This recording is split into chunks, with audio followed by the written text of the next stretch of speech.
good evening, and welcome. Tonight's story takes place in Boston, Massachusetts, and centers on one quiet night inside the Isabella Stewart Gardner Museum. In the early hours of March 18th, 1990, a crime occurred that would later become one of the most closely examined museum thefts in modern history. This episode is told in a calm, documentary style, and is based only on confirmed police records, court filings, official statements, and verified investigative reporting. It avoids speculation, private theory, and unproven claims. The focus remains on what authorities were able to establish, how institutions responded, and how a complex investigation was organized and sustained over time. The Gardner Museum was not a large or highly visible national institution in the way some major museums are. It was a quiet and distinctive cultural space, shaped by the personal vision of its founder and known for its intimate layout rather than grand public halls.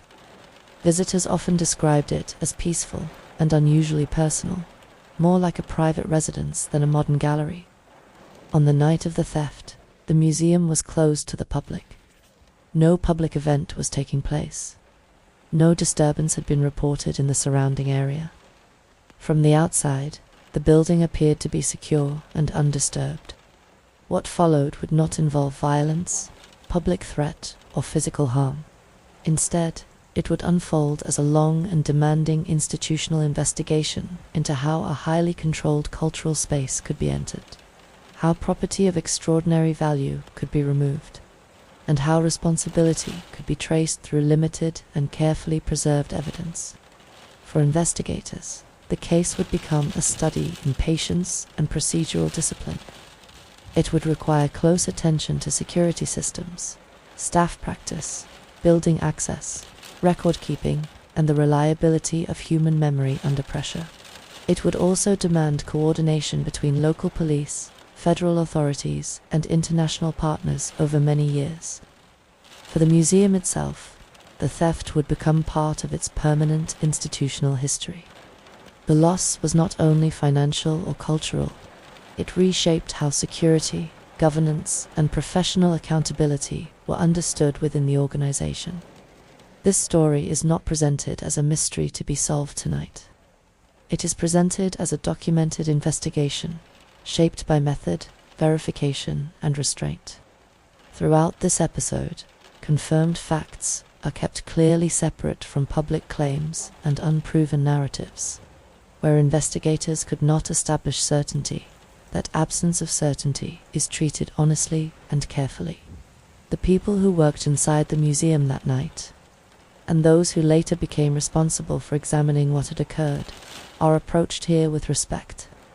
This account does not rely on blame or dramatic reconstruction. It follows the quieter reality of institutional response and long-term investigative work. As you listen, there is no need to hold on to every detail. This is a slow and steady night documentary, designed for calm attention and gentle pacing. Tonight, we begin with a quiet building in the center of Boston, a collection shaped by personal vision and public trust, and an investigation that would extend far beyond the walls of the museum itself. In 1990, the city of Boston was already well established as a center for higher education, medicine, and cultural institutions. The neighborhood surrounding the Isabella Stewart Gardner Museum was residential in character and generally quiet at night, particularly after normal evening activity had ended. The museum sat within this calm urban setting rather than in a busy commercial district, and its surroundings were not associated with regular late-night foot traffic. The building itself was unlike most modern museums. It had been designed in the late 19th century to resemble a Venetian palazzo, arranged around a central open courtyard. From the outside, the structure appeared solid and contained. From the inside, it was organized as a series of intimate galleries and corridors, rather than large open exhibition halls. This layout reflected the personal vision of the museum's founder, and it remained largely unchanged by 1990. Visitors entered through a limited number of access points. Internal movement between galleries followed narrow passageways and staircases, and many of the exhibition rooms opened directly into one another. While this created a distinctive and personal visitor experience during opening hours, it also meant that the internal layout was complex and not easily observed from a single control position. At the time of the theft, the museum's overnight security relied primarily on physical access control, alarms, and human presence. Confirmed records show that security staffing during night hours was minimal when compared with larger national institutions. A small number of guards were responsible for monitoring the building, checking entry points, and responding to alarms. The security culture of the period reflected professional standards that were common across many museums in the late 1980s. Attention was focused on preventing vandalism, unauthorized entry, and damage to property rather than on planning for highly organized theft. Large-scale art crime was not widely regarded as a routine operational risk for a private museum of this size. Electronic security systems were in place, including door alarms and basic monitoring equipment. However, closed-circuit camera coverage was limited by the technical capabilities and cost structures of the time. The museum did not operate the type of comprehensive digital surveillance system that would later become standard in cultural institutions. Responsibility for overnight security was therefore divided between electronic alerts and guard response. When an alarm was triggered, guards were expected to verify the source and assess whether an external intrusion had occurred. Procedures were designed primarily to deal with straightforward incidents, such as unauthorized entry attempts or environmental faults. Professional culture within museum security during this period emphasized trust in routine. Night shifts were typically quiet. The building was familiar to staff. Most evenings passed without any incidents that required escalation to law enforcement. This created an environment in which operational expectations were shaped by experience, rather than by anticipation of complex criminal planning. The museum was not known to local police as a high-risk site. There had been no recent incidents involving serious security breaches, and no public history of organized crime activity connected to the property. From an institutional perspective, the museum was regarded as stable, well-managed, and low-risk. The surrounding neighborhood further reinforced this assessment. Residential streets, limited commercial activity at night, and a generally low level of late-hour movement contributed to the perception that the location did not require heightened external patrol or special security measures. Inside the building, the distinctive architectural layout also influenced how security was experienced by staff. Long corridors, multiple doorways, and a large internal courtyard created areas that could not be observed continuously without physical movement. Guards relied on routine patrol and alarm indicators rather than on constant visual oversight of every gallery. The museum's operational structure reflected its history as a private institution rather than a state-run facility. Decision-making about security budgets, staffing levels, and equipment upgrades followed internal governance processes rather than national security standards. Confirmed institutional records show that the museum had not recently undertaken major modernization of its security infrastructure prior to the theft. This does not suggest negligence. It reflects professional norms of the period and the absence of any clear warning signals that would have justified a different level of investment or operational posture. From the perspective of risk assessment in 1990, the Gardner Museum represented a peaceful cultural site in a stable neighborhood, protected by trained staff and conventional security systems. The building was closed to the public at night, and access points were limited and controlled. It was precisely this combination of quiet surroundings, limited after-hours activity, and established routine that contributed to the perception of low risk. The museum did not operate under a climate of persistent threat.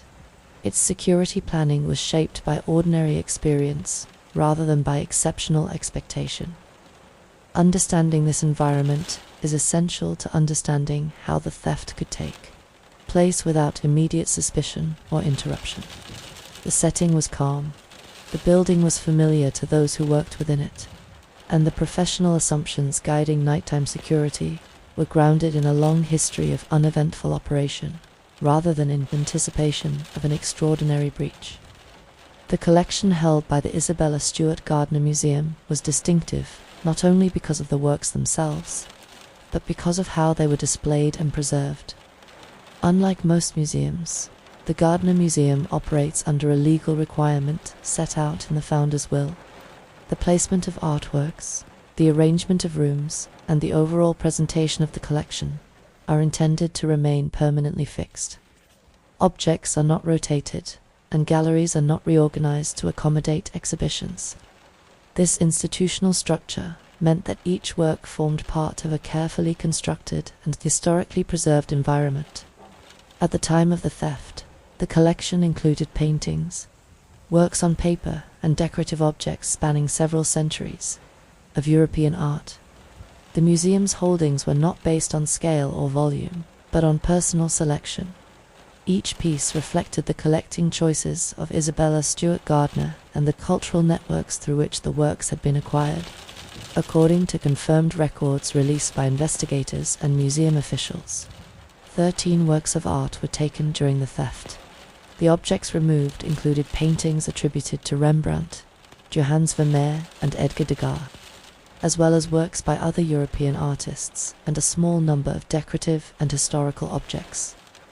Among the paintings was a maritime scene attributed to Rembrandt, along with a smaller portrait etching also associated with his work. A painting by Vermeer, representing a domestic interior, was also removed. The Degas works taken were drawings rather than paintings, and were originally displayed in one of the museum's upper-level galleries. In addition to these, investigators confirmed that a bronze decorative object and a Chinese ceremonial vessel were also removed from the collection. These objects differed in artistic category from the paintings and drawings, but formed part of the museum's broader historical holdings. What connects the stolen objects is not their physical size or location within a single room. They were taken from multiple areas of the building.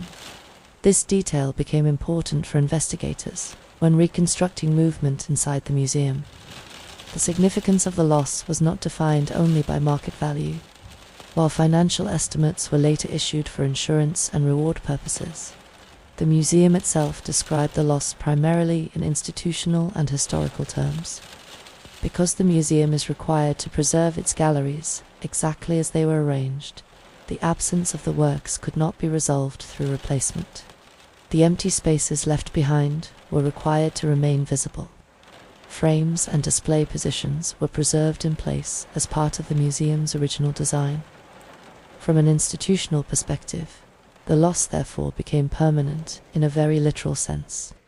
The missing objects could not be substituted, relocated, or visually concealed without violating the museum's founding conditions. Immediately after the discovery of the theft, museum administrators began the formal process of identifying and documenting each missing item. This involved confirming inventory records, reviewing historic catalogues, and comparing gallery documentation to the condition of the rooms as they were found. Law enforcement and museum officials worked together to establish a definitive list of the missing objects. This list was prepared using pre-existing collection records and internal curatorial documentation, rather than relying on memory or visual inspection alone. Each object was recorded with its title, artist attribution, dimensions, materials, and location within the building at the time of its removal. Photographic records and condition reports were also assembled where available.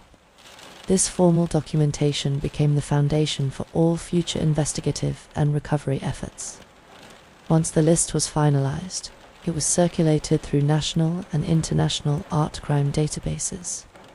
The works were registered with international cultural property monitoring organizations and distributed to law enforcement agencies and customs authorities in multiple countries. The museum also issued public information materials that included verified images and descriptions of the stolen works. These materials were designed to assist professionals in the art market, auction houses, and galleries in identifying any future appearance of the objects. It is important to note that the theft did not target the museum's most visually prominent galleries alone.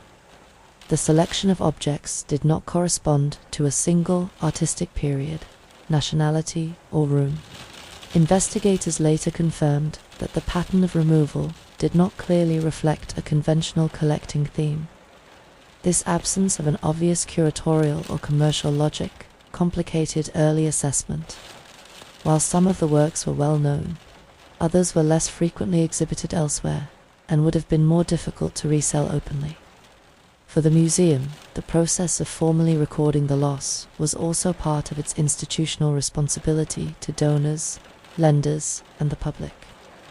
The museum's governing body issued official statements acknowledging the theft and confirming that the missing works would remain listed as part of the permanent collection. From that point forward, the stolen objects were treated as active missing cultural property, rather than as historical losses. Their status has not changed.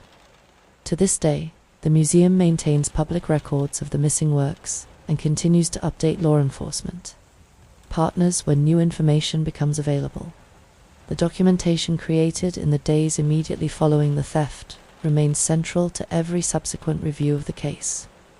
The record of what was taken, how it was catalogued, and how its absence was preserved inside the galleries forms one of the most distinctive features of this investigation. It reflects an institutional approach that treats the loss not as an event that has passed, but as an unresolved responsibility that continues to shape the museum's professional practice.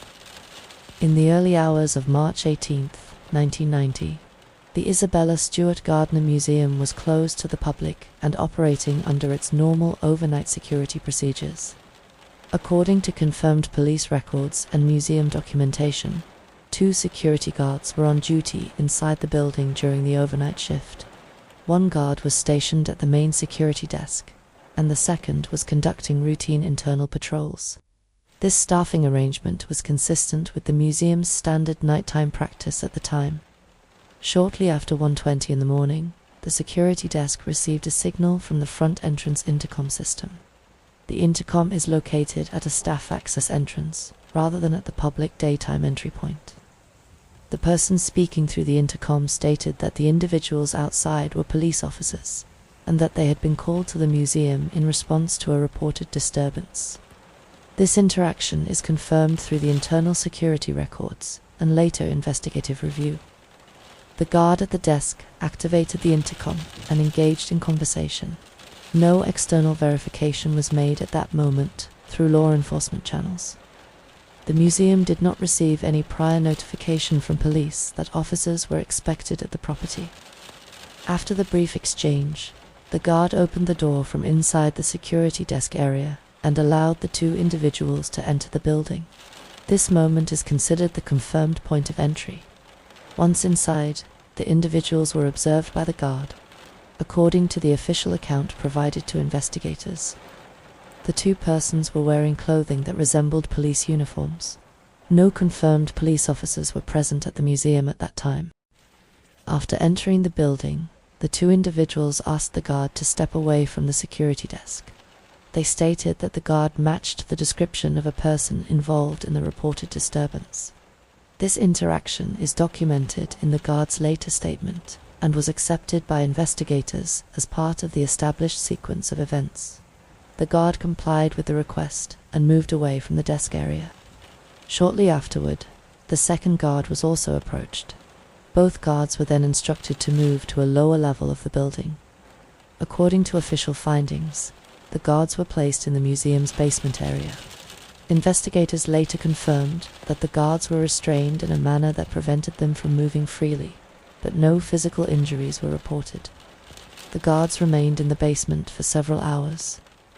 The confirmed timeline indicates that from this point onward, there were no staff members able to observe or respond to activity inside the museum. The museum's internal alarm system did not generate a forced entry alert. Investigators later confirmed that the doors were opened from inside after the initial entry, and that no alarm was triggered during the removal of the artworks. Based on security system data and scene reconstruction, investigators established that the individuals moved through multiple areas of the building. The stolen objects were taken from several different galleries, including rooms on the first and second levels of the museum. This movement pattern was later confirmed through the locations from which the artworks were removed and through the condition of the galleries at the time of discovery. No internal surveillance cameras recorded the movement of the individuals. At the time, the museum's camera coverage was limited and did not provide continuous monitoring of gallery spaces. The individuals remained inside the museum for an extended period, according to the reconstructed timeline accepted by investigators. The time spent inside the building was approximately 80 minutes. During this period, no emergency alarms were activated, and no external alert was issued to law enforcement by the museum. There were no confirmed witnesses outside the building who observed unusual activity connected to the entry or departure.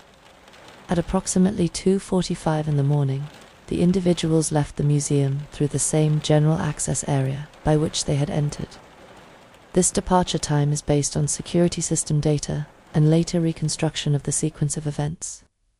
After their departure, the two guards remained restrained in the basement. It was not until later that morning, at the end of the overnight shift, that museum staff became aware that a serious incident had occurred. At approximately 8:15 in the morning, a day shift guard arrived and discovered that the overnight guards had not reported in as expected. The arriving staff member entered the building and located the two guards in the basement area. At that point, the Boston Police Department was contacted.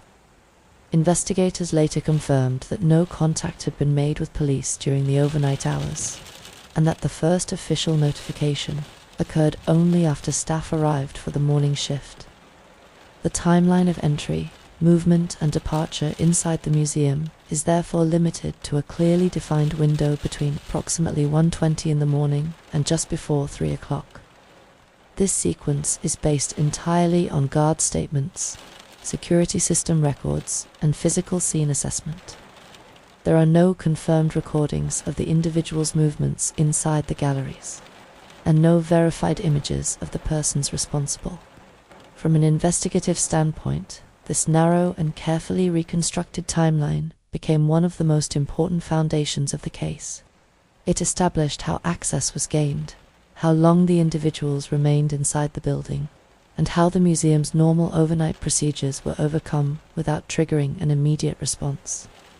The confirmed events of that night remain defined by this restrained and factual sequence, and by the absence of any verified activity beyond what could be documented through official records and physical evidence. The theft at the Isabella Stewart Gardner Museum was not discovered during the night itself. It became known only after the museum reopened internally for the start of the daytime shift. Shortly after 8 o'clock in the morning, a guard arriving for duty noticed that the normal overnight handover had not taken place. When repeated attempts to contact the night staff received no response, the arriving guard followed internal procedure and began checking the building. The first concern was not the collection. It was the absence of communication from the overnight security team. During this check, the guard located the two overnight guards in the basement of the museum. They were found restrained but conscious. Museum administrators were notified immediately. According to confirmed internal records and police statements, the guards were released, and emergency services were contacted without delay. Within minutes, senior members of the museum's administration were informed that an incident had occurred inside the building during the night. At that point, staff still did not know that artworks were missing. The immediate priority was the welfare of the employees and securing the building. The Boston Police Department was contacted and officers were dispatched to the museum. While waiting for police to arrive, museum management instructed staff not to move through the galleries unnecessarily and to avoid touching anything inside the building. Once officers arrived, responsibility for the site shifted to law enforcement. Only after the building was stabilized and the guards were confirmed to be physically unharmed did attention turn to what may have taken place during the overnight hours. Senior museum staff accompanied officers through a preliminary walkthrough of selected gallery spaces. This was not a full inspection. It was a cautious and limited assessment intended to identify any obvious signs of disturbance. During this initial review, staff observed that several artworks were no longer in their frames or display positions. This was the first confirmation that the incident involved the collection itself. Museum administrators immediately halted all internal activity and closed the museum to the public for the day. Access to the building was restricted, and non-essential staff were instructed to leave the premises in an orderly manner. Within the first hour of police attendance, the museum's leadership began assembling curatorial and collections personnel who were responsible for documentation and inventory control. Their role was to support law enforcement in confirming what, if anything, was missing. This process did not rely on memory or visual impression alone. The museum maintained detailed catalogues and location records for each object displayed in the galleries. These records were brought forward to allow staff to compare the official collection layout with the condition of the rooms as found. The curatorial team worked alongside investigators to confirm which objects had been removed. Each gallery was reviewed carefully, and missing items were identified using the museum's permanent installation plans. As the scale of the loss became clearer, senior administrators notified the museum's governing body and legal advisors. Insurance providers were also contacted during the early hours of the response. At the same time, museum leadership prepared internal communications for staff, explaining that a serious incident had occurred and that an external investigation was underway. Throughout this period, staff were instructed not to speak to the media and not to speculate about what may have happened. All public communication was directed through law enforcement and the museum's designated communications officers. The museum's leadership also began the process of supporting the two guards involved.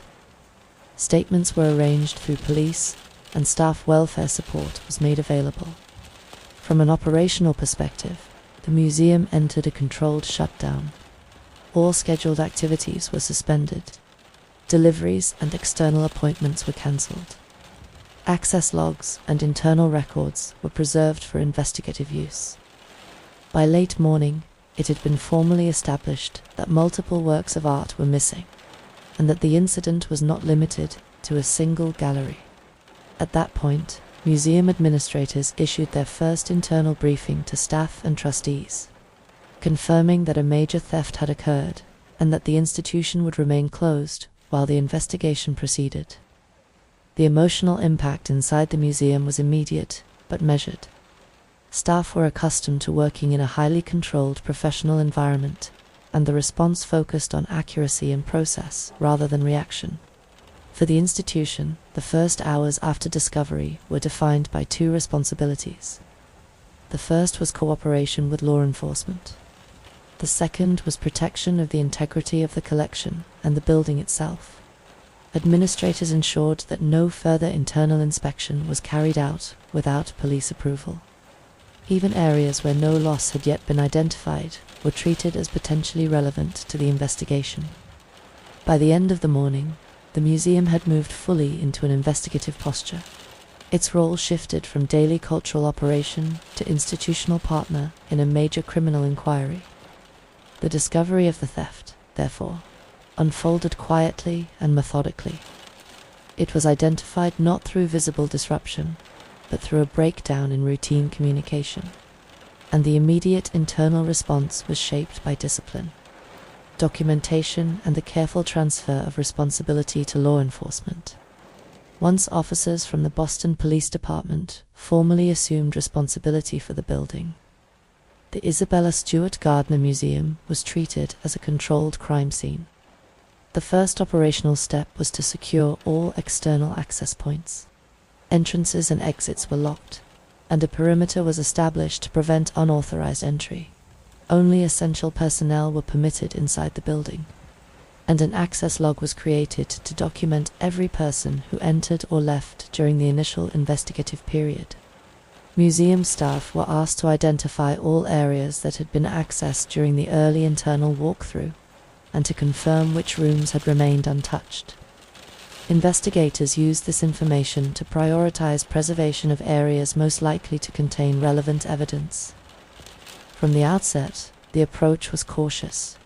Officers and museum representatives avoided unnecessary movement through gallery spaces. No attempt was made to reset alarms, clean rooms, or reposition objects. The building was preserved in the condition in which it had been found that morning. Forensic documentation began with a systematic visual record of the museum's interior. Photographs were taken of corridors, entry points, door mechanisms, and gallery rooms before any detailed handling occurred. This documentation focused not only on the locations where artworks were missing, but also on surrounding areas that may have been used for movement through the building. Investigators paid particular attention to the staff entrance used during the confirmed entry. The intercom system, door hardware, and surrounding surfaces were documented and preserved. Access mechanisms were examined in place before any functional testing was conducted. Inside the galleries, officers recorded the condition of display frames, mounts, and wall fixtures. In several locations, empty frames and disturbed mounting points were visible. These areas were photographed and measured as part of the scene record. Importantly, the handling of frames and display hardware was treated with the same care as traditional forensic evidence. The goal was not to reconstruct displays, but to preserve potential trace material and positional information. Surfaces that may have been touched during movement through the building were identified for further examination. This included door handles, railings, switches, and access panels. Where appropriate, these areas were preserved for later laboratory analysis. At this early stage, the emphasis was on preservation rather than interpretation. Investigators did not attempt to draw conclusions from individual marks or conditions inside the galleries. All visible observations were recorded neutrally and left for later assessment. The basement area where the two guards had been located was also treated as part of the scene. The restraint points and surrounding space were documented carefully. The focus here was to confirm positioning and environmental context rather than to assess responsibility. Throughout the building, officers documented lighting conditions, alarm indicators, and any devices connected to security monitoring. Control panels and associated equipment were photographed and secured for technical examination. The museum's internal documentation, including security logs, incident reports, and shift records, was collected and preserved. These materials were secured separately from physical scene evidence, and later became part of the operational review of security practice. Curatorial staff supported investigators by identifying normal display positions and confirming whether any objects had been moved for legitimate reasons prior to the night of the theft. This helped establish that the empty frames and missing objects were not the result of scheduled activity. The documentation process extended to architectural features that affected movement through the building. Stairwells, narrow corridors, and gallery connections were mapped to support later reconstruction of internal travel routes. No attempt was made during this stage to recreate the sequence of movement inside the museum. Investigators focused on creating a reliable and complete visual and physical record of the building as it existed immediately after discovery. Chain of custody procedures were established from the beginning. Any items removed for testing or review were sealed, labeled, and logged in accordance with evidence handling standards. The number of individuals authorized to collect and transport materials was deliberately limited. Public access to the scene was entirely restricted. Media representatives were kept outside the perimeter, and no internal images were released during the initial forensic phase. As the scale of the theft became clearer, Specialist personnel were consulted regarding the handling of cultural property environments. This ensured that evidence collection did not unintentionally damage historic structures, frames, or surfaces. The building remained under continuous police control while the initial documentation phase continued. This period extended beyond a single day, reflecting the complexity of the layout and the need to record multiple rooms in detail. From an investigative standpoint, these early forensic steps were critical. The absence of forced entry and the lack of internal surveillance footage meant that physical context and positional evidence would carry significant weight later in the inquiry. The early handling of the museum therefore focused on restraint, accuracy, and preservation. Rather than attempting rapid reconstruction, investigators created a stable and verifiable record that could support later analysis by forensic specialists, security experts, and institutional reviewers. This careful approach ensured that, even in a building designed for quiet cultural display rather than criminal investigation, the integrity of the scene could be maintained and its evidentiary value protected. Once the initial scene work was stabilized at the Isabella Stewart Gardner Museum, responsibility for the investigation was formally organized between local and federal authorities. The primary investigative authority remained with the Boston Police Department. The museum is located within the city of Boston, and the offense itself occurred entirely within local jurisdiction. As a result, the Boston Police Department retained control of the core case file, witness management, and day-to-day investigative decision-making. Very early in the process, however, federal support was requested. The Federal Bureau of Investigation became involved because of the nature of the property involved and the likelihood that any movement of the stolen artworks would extend beyond state and national boundaries. This division of responsibility followed established practice. Local investigators remained responsible for the crime scene, witness interviews, and institutional liaison with the museum. Federal investigators provided specialist support in areas such as organized property crime, interstate intelligence, and international coordination. A joint working structure was established to prevent duplication of effort and to ensure that information could be shared quickly between agencies. Senior investigators from both organizations held regular coordination meetings, during which new leads, intelligence updates, and forensic findings were reviewed. Operational tasking was divided along functional lines rather than geographical ones. Local officers focused on staff interviews, review of internal procedures, analysis of building access points, and verification of movements inside the museum. Federal agents concentrated on intelligence gathering related to known art theft networks, review of informants, and assessment of potential interstate activity.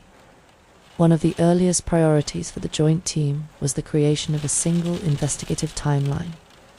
Information gathered by the museum, local police, and federal agents was consolidated into a shared chronological record.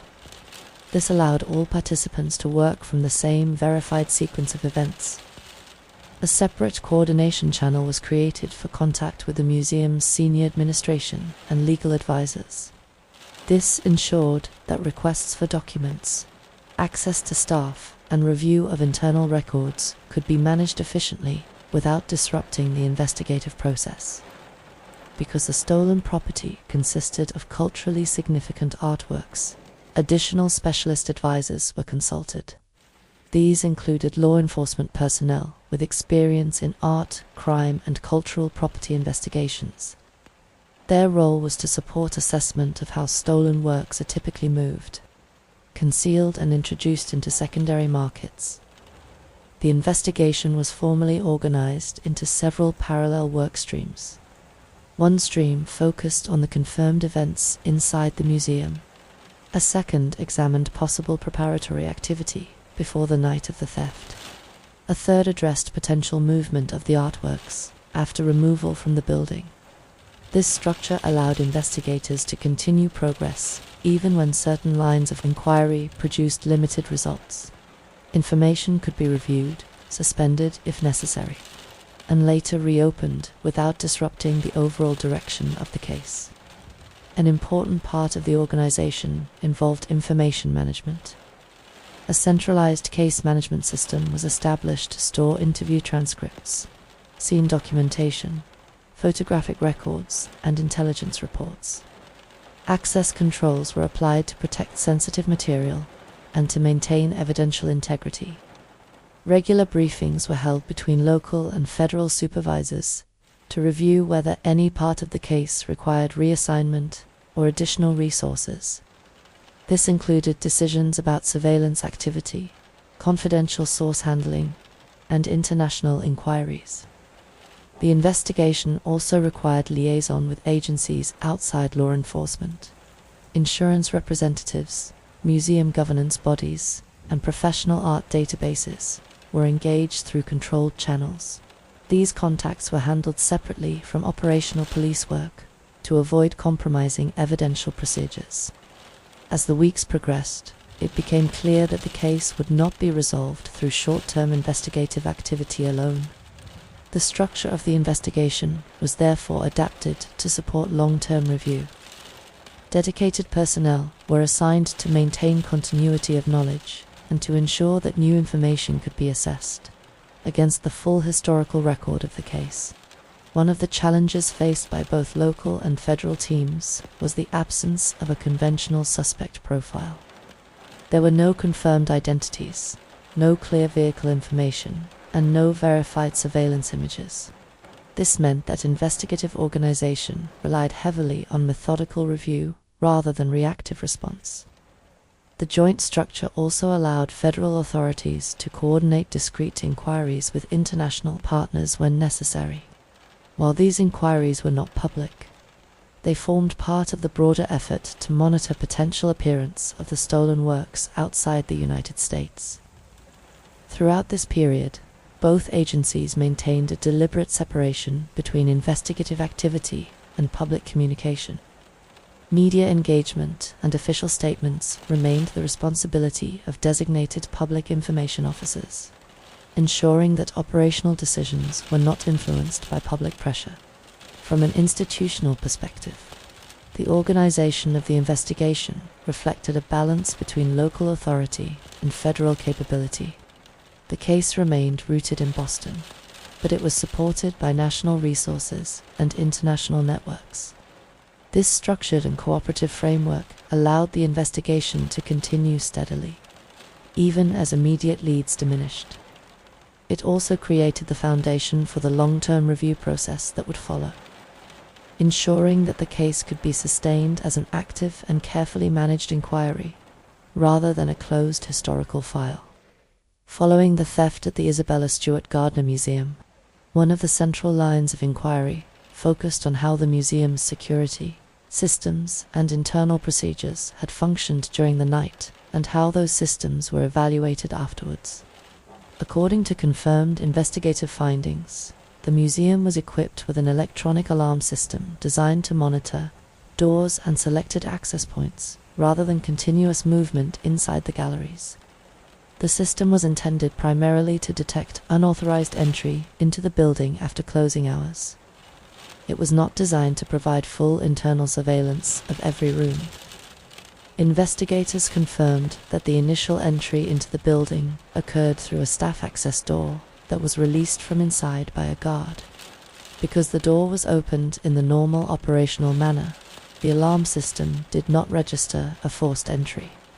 This point became central to understanding why no external alert was generated during the initial access. Once the individuals were inside the building, internal movement through the galleries did not trigger alarm responses. At the time, the museum did not operate motion detection sensors throughout exhibition rooms. Alarm coverage focused on perimeter security rather than internal activity. Closed-circuit camera coverage inside the museum was limited. Confirmed technical assessments showed that cameras were not positioned to monitor gallery spaces comprehensively, and there was no continuous video record of movement through the building during the night. From a procedural perspective, overnight security relied heavily on guard presence, routine patrol, and manual response to alarms. The museum's internal practice placed responsibility on guards to verify situations at access points and to determine whether escalation was necessary. Investigators later confirmed that the guard on duty followed existing practice when responding to the intercom. There was no formal procedure in place requiring independent verification with local police before allowing entry to individuals claiming to be officers. This gap in verification practice was identified during the institutional review. The review also examined how guard training addressed scenarios involving impersonation or deception. At the time, security instruction focused largely on access control, visitor management, and routine incident response, rather than on structured challenge procedures for individuals, presenting themselves as law enforcement. Following the theft, museum leadership commissioned an internal assessment of security operations. This review was conducted in cooperation with law enforcement advisors and external security consultants who specialized in cultural institutions. The assessment examined alarm coverage, access point design, staffing levels, shift patterns, and response protocols. Particular attention was given to how authority was recognized at entry points and how guards were expected to manage ambiguous or unexpected situations. One of the confirmed outcomes of this review was recognition that the museum's security culture reflected professional norms of the late 1980s, rather than emerging risk models that later became standard. The systems in place were suitable for routine protection of property and public safety, but were not designed to address deliberate and organized deception. Access control procedures were revised to require verification of identity in situations involving claims of official authority. Guards were instructed that any request for entry by law enforcement during closed hours must be confirmed through independent communication with local police before doors could be released. The review also resulted in changes to internal supervision and communication practices. Clearer escalation pathways were introduced, ensuring that guards could contact supervisory staff quickly when faced with uncertainty. From a technical standpoint, the museum committed to expanding internal surveillance coverage.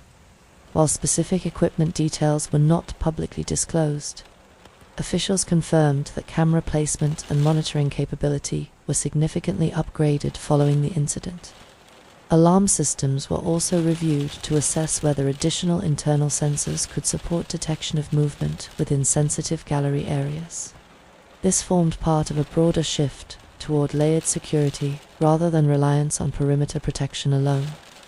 Staff training programs were revised to include scenario-based instruction focused on deception, social engineering, and impersonation. These changes reflected a growing recognition within cultural institutions that security risks can arise from behavioral manipulation as well as from physical intrusion. Institutional governance structures were also reviewed. Responsibility for security, planning, and oversight was strengthened within senior management, ensuring that operational risk assessments would be addressed at leadership level rather than solely within facilities or security departments. Importantly, the institutional review did not conclude that individual staff members were responsible for the failure of security on the night of the theft. Both law enforcement and museum administrators stated publicly that the incident reflected systemic limitations rather than personal misconduct. The focus of post-incident evaluation was therefore on organizational learning rather than disciplinary action. The findings of the review were shared, in general terms, with professional museum and cultural heritage networks. While specific vulnerabilities were not publicly detailed, the case became a reference point for wider discussion within the museum sector about access control, staff verification procedures, and nighttime security practice. In the years that followed, the theft influenced how many cultural institutions approached security planning. Greater emphasis was placed on layered systems, staff empowerment to challenge authority claims, and clearer coordination between private institutions and local police. For the Gardner Museum itself, the review process marked a permanent change in how risk was understood. Security was no longer viewed only as protection against accidental damage or casual intrusion, but as a structured professional function requiring continual reassessment. The institutional response to the theft therefore extended beyond technical upgrades.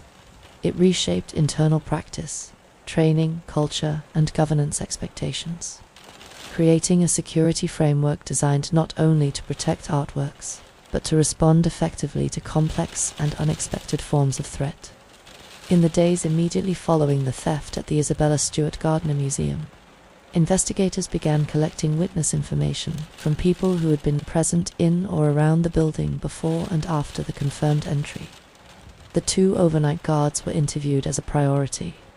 Their statements formed the core eyewitness account of how access to the building had been obtained. According to confirmed investigative summaries, both guards described to individuals who identified themselves as police officers and requested entry in response to a reported disturbance. The guards' recollections of clothing, voice, and general appearance were recorded, but no identifying details could be verified through independent evidence. Because the guards had been separated from their normal work positions almost immediately after the entry, they were unable to observe movements inside the galleries. Their accounts were therefore limited to the initial interaction at the security desk and the instructions that followed. This meant that no witness could confirm which rooms were entered first, how the building was navigated, or how the objects were physically removed. Investigators also interviewed museum staff who had worked during the days leading up to the theft. These interviews focused on routine operations, building access, maintenance activity, and any unusual behavior observed prior to the overnight shift. Confirmed records show that no staff member reported suspicious activity, unexpected visitors, or irregular access requests before the night of the incident. Attention then shifted to the surrounding area. Neighbors, nearby residents, and individuals associated with nearby properties were contacted. Officers sought information about unusual vehicles, unfamiliar people, or late-night activity during the early hours of March 18th. According to official statements, number confirmed witness came forward with observations that could be directly linked to the entry or departure from the museum. This absence of external witnesses became an early operational difficulty. The location of the museum, combined with the quiet residential character of the surrounding streets, meant that there were few people present at the time the individuals arrived and left. Investigators also reviewed information from people who had visited the museum during the days and weeks before the theft. The purpose of these inquiries was to determine whether any individuals had displayed unusual interest in the layout of the building, security procedures, or gallery routines. While several members of the public contacted police with observations and concerns, none of these accounts could be verified as directly connected to the theft. In many cases, individuals were recalling routine museum visits without any specific incident that could be objectively linked to later events. Early leads also included information provided by members of the public who believed they recognized the description of the individuals involved. These tips were assessed individually. However, investigators later confirmed that none could be substantiated through corroborating evidence. A further operational challenge involved the lack of physical description detail. The interaction at the security desk was brief, occurred late at night, and took place in a controlled interior environment. Lighting conditions and the routine nature of the exchange limited how much detail could be reliably recalled. The absence of photographic or video documentation meant that witness memory carried greater weight than would normally be the case. Investigators approached these statements carefully, aware of the limitations of recall in high-stress and low-context situations. As public awareness of the case increased, investigators began receiving a larger volume of information from outside the Boston area. Some individuals reported hearing rumors about stolen artwork. Others claimed indirect knowledge of people involved in art trafficking. All such information was logged and assessed. According to later investigative summaries, a significant proportion of early tips could not be verified. In many cases, the information lacked specific detail, originated from second-hand conversation, or could not be linked to any known person, vehicle, or transaction. This created an operational burden for the investigative team. Each report required documentation, basic verification, and, where possible, cross-checking against existing intelligence. The majority of early leads did not progress beyond preliminary review. Another difficulty arose from the absence of a clear motive that could be confirmed through evidence. While the cultural and financial value of the missing works was widely acknowledged, investigators could not establish whether the theft had been commissioned, opportunistic, or intended for private retention. Without confirmed information about where the objects were intended to go, it was not possible to prioritize one investigative direction over another. Investigators also faced limits in reconstructing preparation activity. There was no confirmed surveillance footage of individuals observing the building prior to the theft. No verified records of suspicious inquiries about the museum's layout or security procedures were identified. As a result, the question of whether the incident had been planned over a long period or involved prior access to the building could not be answered conclusively. This uncertainty affected how early investigative resources were deployed. Rather than focusing on a defined group or known network, the inquiry remained broad. The early phase of the investigation, therefore, relied heavily on exclusion rather than confirmation. Officers worked to eliminate potential explanations that could not be supported by evidence. This included reviewing staff access lists, maintenance schedules, contractor visits, and external service records. No link was established between authorized access activity and the theft. Conflicting information also required careful management. Some early public reports suggested that security systems had been disabled in advance, or that internal assistance may have been involved. Investigators confirmed publicly that no evidence supported those claims during the early review phase.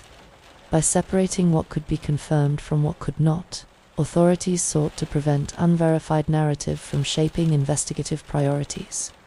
From a procedural standpoint, this phase highlighted one of the central limitations of the case. The confirmed timeline inside the building was narrow and well established, but the events before entry and after departure remained largely invisible. The lack of external observation, the absence of surveillance imagery, and the limited scope of eyewitness detail meant that investigators were unable to establish reliable movement patterns beyond the walls of the museum. As a result, progress during the early weeks was slow and methodical rather than dynamic. Leads were gathered, reviewed, and, in most cases, closed without further action. This period defined the investigative character of the case. Rather than moving quickly toward identification, the inquiry became focused on long-term verification, careful record-keeping, and sustained review of limited information. The early stage of the investigation, therefore, set the tone for what would follow. It demonstrated that, in the absence of strong witness confirmation or physical linkage beyond the scene itself, the path forward would depend not on volume of information, but on patience, consistency, and the ability to reassess small details over time. As the investigation into the theft at the Isabella Stewart Gardner Museum moved beyond the first weeks, attention gradually shifted from immediate scene reconstruction to longer-term investigative direction. From the beginning, authorities made a clear distinction between information that could be verified and information that could only be treated as intelligence or unconfirmed reporting. This distinction became especially important as public interest in the case increased. The official investigative position of the Boston Police Department and the Federal Bureau of Investigation was that individuals of interest were identified during the course of the inquiry, but that names would not be released unless and until formal charges could be supported by evidence. This approach reflected standard investigative practice. public identification of suspects can compromise future legal proceedings, discourage cooperation, and place pressure on individuals who have not been charged with any offense. According to confirmed statements issued by federal authorities over the years, investigators did develop working theories about who may have been involved in the theft and how the operation may have been organized. These theories were based on intelligence, criminal history review, and information obtained during confidential inquiries. However, none of these assessments resulted in arrests. One confirmed and repeatedly stated fact is that investigators came to believe that the theft was carried out by individuals with experience in criminal activity rather than by casual or opportunistic intruders. This conclusion was drawn from the method of entry, the ability to remain inside the building for an extended period, and the controlled movement through multiple galleries. Beyond this general assessment, authorities have not publicly described the operational structure of those believed to be involved. Over time, media reporting and independent research introduced the names of various individuals who were described as possible suspects or persons of interest. These reports were based on anonymous sources, criminal history associations, and indirect intelligence. It is important to state clearly that these names have never been confirmed publicly by law enforcement as responsible for the theft. Investigators have consistently declined to validate or deny specific identities discussed in the media. When questioned directly about particular individuals, officials have responded that the investigation continues and that speculation cannot be addressed publicly. In 2022, the Federal Bureau of Investigation confirmed publicly that investigators had a clear view of who they believed was responsible for the theft. At the same time, they stated that no arrests had been made and that the artworks had not been recovered. This announcement was careful in its wording. It confirmed investigative confidence without presenting any new evidentiary detail to the public. Authorities also acknowledged that some individuals of interest identified during earlier stages of the inquiry were no longer living. This statement was intended to explain, in part, why the case had not progressed to prosecution despite investigative developments. However, officials did not confirm how many individuals were involved, whether they acted as part of a broader criminal group, or whether the theft had been commissioned by another party. These details remain undisclosed. Internally, investigative direction has shifted multiple times over the decades as new intelligence, informant information, and contextual review became available. Leads that initially appeared promising were reassessed and, in some cases, deprioritized when corroboration could not be obtained. This process of reassessment is a normal part of long-term criminal investigation, particularly in cases where physical evidence is limited and where the primary objects of the crime are no longer present. One of the most significant constraints facing investigators has been the absence of any confirmed attempt to sell or publicly display the stolen works, without a transactional trace, financial record, or physical appearance of the artworks. It has been difficult to build evidential links between potential suspects and the missing objects. Authorities have stated that they continue to monitor art market activity, private collections, and international intelligence for any indication that the works may resurface. However, no verified recovery attempt has occurred since the original theft. Another challenge in identifying persons of interest has been the complexity of criminal art trafficking itself. Investigators have explained in public briefings that stolen artworks may be retained privately, used as collateral in criminal networks, or concealed for long periods without any movement through legitimate markets. This means that the absence of recovery does not necessarily indicate investigative failure, but reflects the operational reality of this type of offense. Throughout the life of the case, investigators have also remained cautious about the possibility of internal assistance. Early public speculation suggested that the theft may have involved insider support. Law enforcement agencies have consistently stated that no evidence has been found to support that claim. Museum staff and contractors were reviewed during the early phases of the investigation, and no verified link was established between authorized access and the theft. This separation between verified findings and unproven claims has remained a defining feature of the inquiry. While public narratives have frequently focused on dramatic theories, investigators have maintained a narrower operational focus. Their attention has remained on corroborated intelligence, behavioral patterns consistent with organized property crime, and the long-term tracking of potential movement of the stolen works. From an institutional perspective, this approach has required patience and restraint. The absence of arrests does not mean that investigative direction has been absent. It reflects the legal threshold required to move from suspicion to charge.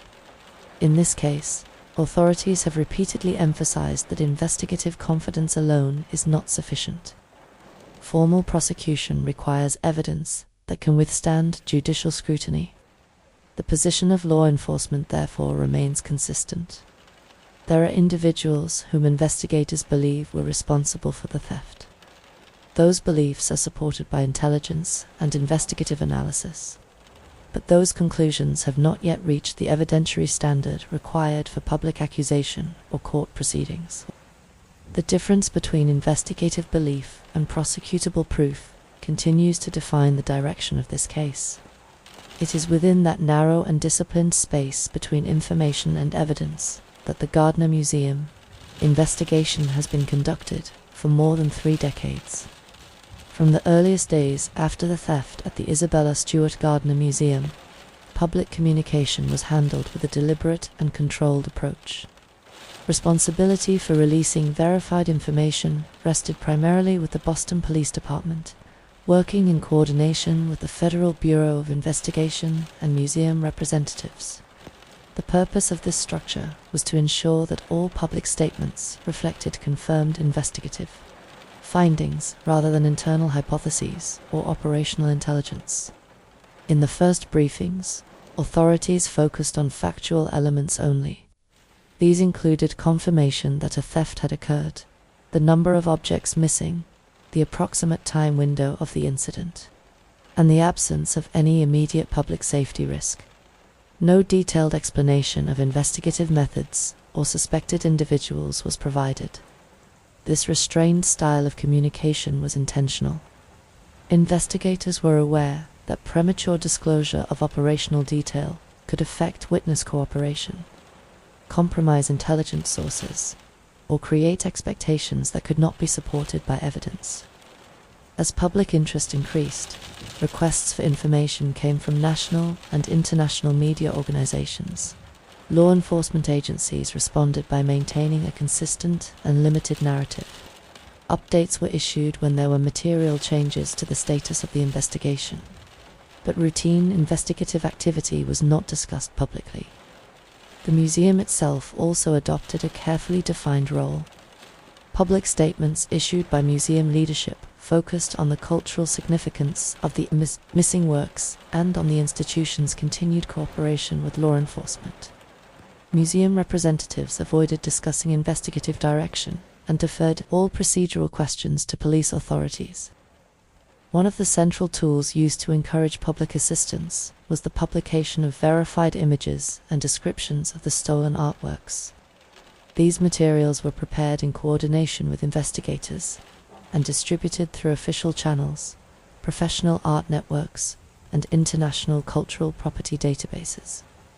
The purpose of this public dissemination was not to generate media attention, but to support identification by professionals in the art trade, customs, services, auction houses, and private collections.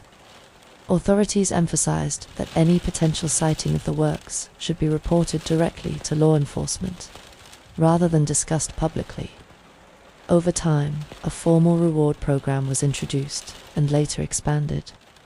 The reward was offered for information leading directly to the recovery of the stolen artworks. Investigators made clear that the reward related to recovery rather than to public speculation about responsibility.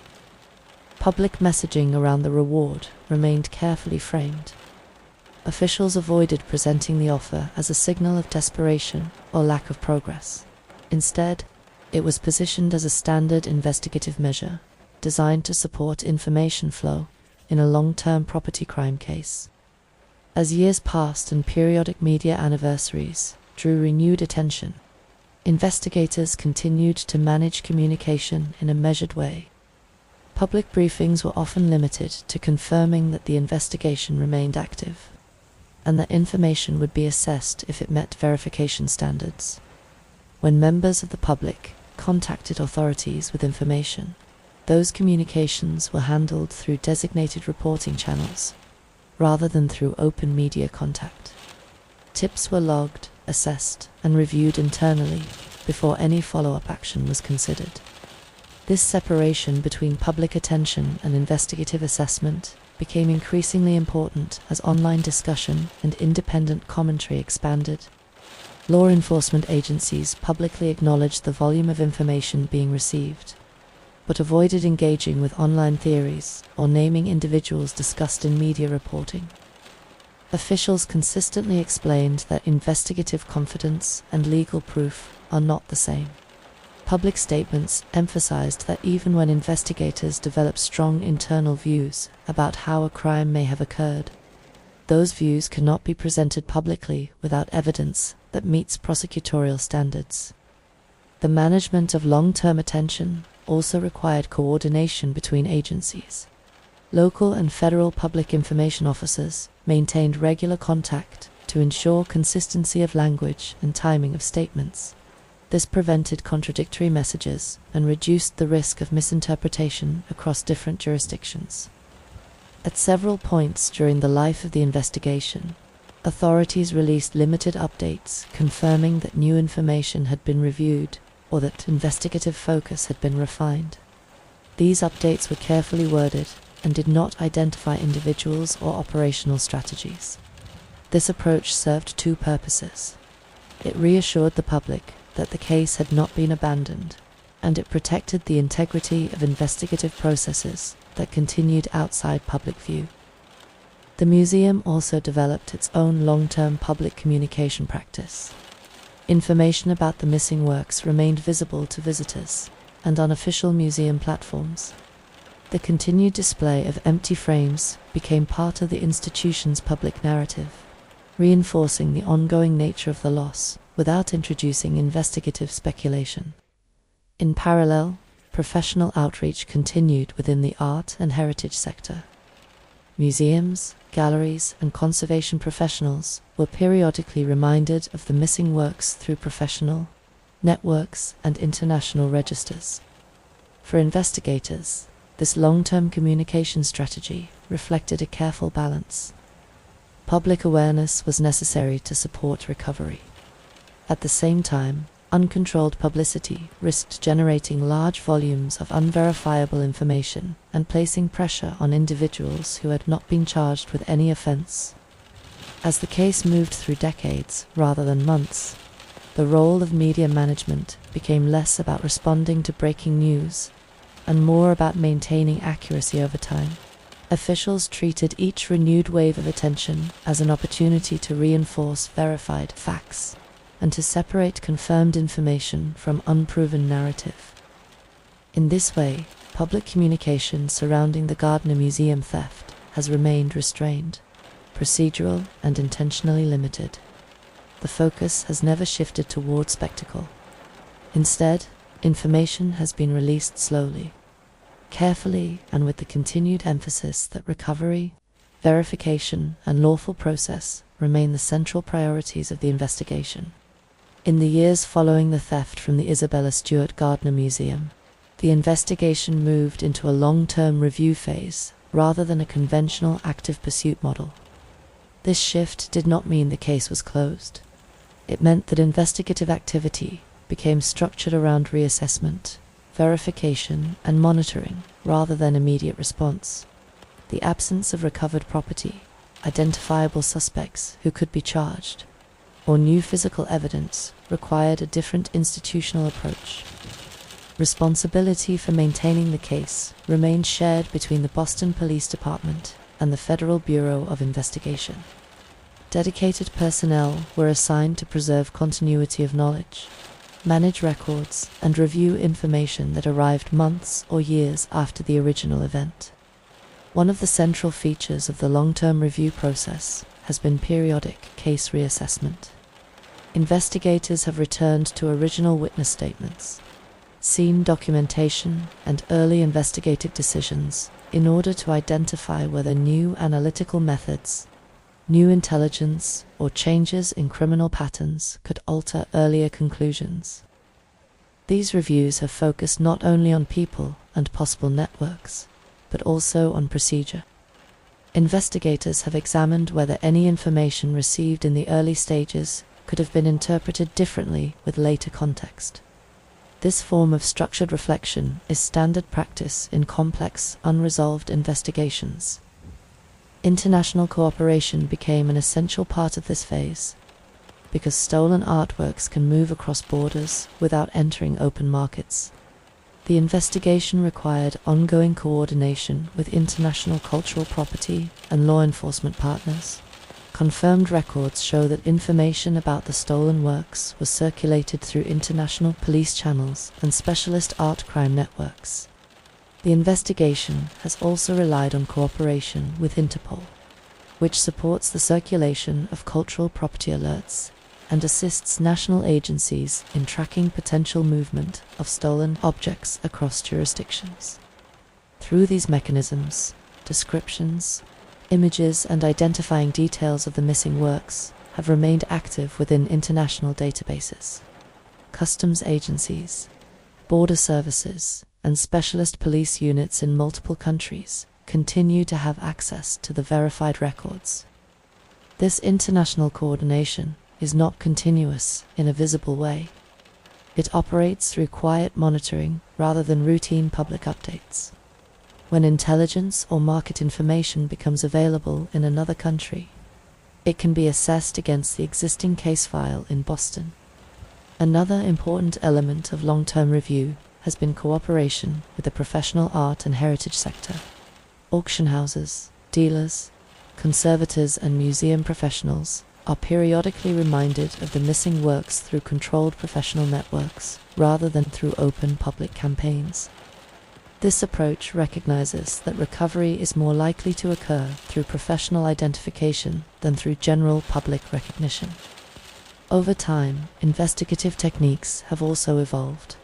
Digital intelligence systems, international data sharing tools, and improved coordination between national agencies have strengthened the ability to cross-reference information that would previously have remained isolated. As these systems developed, historical information from the Gardner case was integrated into updated platforms to ensure that any future appearance of the stolen works could be flagged quickly. The investigation has also benefited from long-term intelligence review. Information obtained through confidential sources and criminal intelligence channels has been assessed periodically. When such information could not be corroborated through independent evidence, it was retained for reference rather than acted upon publicly. This careful handling of intelligence reflects the central limitation of the case. Without physical recovery of the artworks or legally admissible evidence linking individuals directly to possession or movement of the stolen property, investigative confidence cannot be converted into legal action. Authorities have acknowledged this openly. Over the years, officials have confirmed that the investigation remains active and that investigators maintain working views about how the theft was carried out and who may have been responsible. At the same time, they have stated consistently that those views have not reached the evidentiary threshold required for prosecution. Another practical challenge has been the passage of time. Witness availability diminishes. Memory degrades. Some individuals who were relevant to earlier investigative lines are no longer living. These realities do not end the investigation, but they shape how resources are allocated and how realistic future outcomes must be assessed.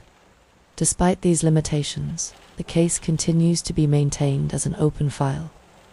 Investigative responsibility includes regular review of new tips, evaluation of market intelligence, monitoring of international cultural property alerts, and coordination with partner agencies when relevant information appears. The museum itself remains formally involved in this process. Its leadership continues to cooperate with law enforcement and to support professional outreach. The presence of the missing works in public and institutional records has been maintained deliberately, so that the case does not fade from professional awareness. The long-term status of the investigation is therefore defined by continuity rather than urgency. It is an active case without daily operational activity. It is an investigation sustained through record-keeping, verification and international cooperation rather than through visible enforcement action. From an institutional perspective, this approach reflects a realistic understanding of how cultural property crime unfolds. Stolen artworks can remain concealed for decades. Recovery, when it occurs, often results from quiet identification rather than from immediate investigative breakthrough. The Gardner Museum theft has therefore become part of a small group of international cases that remain under permanent, professional monitoring. Not because of unresolved theory, but because the physical objects still exist somewhere beyond the museum's walls. And until those works are recovered, or reliable legal evidence establishes their final history, the case remains open, maintained and carefully preserved within law enforcement and international cultural protection systems. As the city grows quieter, the story of the theft from the Isabella Stewart Gardner Museum settles into a different place. It becomes less about the night itself, and more about what remains when an investigation continues without resolution. The loss that followed this case is not only measured in missing objects, it is measured in the interruption of a carefully preserved cultural space, designed to remain unchanged across generations. The absence left behind is part of the museum's daily life, quietly present in the empty frames and fixed display positions that continue to mark where works once belonged. For the institution, this absence has become part of its professional identity. Behind the public galleries and the familiar visitor experience, the museum continues to carry a permanent responsibility to preserve the record of what was taken, to maintain accurate documentation, and to support every lawful effort toward recovery. The work does not end when public attention fades. It continues quietly through record-keeping, professional cooperation, and long-term institutional care. For investigators, this case belongs to a category of work that rarely reaches a clear conclusion. Unresolved investigations do not disappear. They remain active in systems, in databases, and in the memory of those who inherit responsibility for maintaining them. Files are preserved, evidence is reviewed. New information, when it appears, is measured against decades of carefully assembled record. This form of persistence is rarely visible to the public. It takes place through routine verification, quiet communication with partner agencies, and the steady review of information that may never lead to a single defining moment. It is not driven by urgency. It is sustained by professional discipline. Over time, cases such as this also become part of institutional learning. They influence how future investigations are structured, how security and safeguarding are evaluated, and how cooperation across borders and professional networks is maintained. The value of that learning is not found in public outcome, but in the quiet refinement of practice. For those who work in cultural institutions, this case has shaped how risk, access, and accountability are understood. For those in law enforcement, it remains an example of how complex property crime can exist without violence, without clear suspects, and without immediate pathways to resolution. And yet, the purpose of the work does not change. The responsibility remains to preserve what is known, to protect what can still be protected, and to remain open to the possibility that one small piece of verified information may, at some future point, return something that was lost. Unresolved investigations often carry a particular weight. They ask professionals to remain careful rather than confident, patient rather than conclusive, and attentive rather than reactive. They require acceptance that absence of resolution is not the same as absence of responsibility. Tonight, there is no need to solve this story. It rests within professional memory, within international cooperation, and within the quiet routines of institutions that continue to hold space for what has not yet returned. As the night deepens, the case of the Gardner Museum theft returns to its place among many other long-standing investigations, maintained without spectacle and without certainty, but with continued care. For now, you can allow this story to settle gently, and as the quiet stretches on around you, you can let the day fade away and carry this final stillness with you into rest.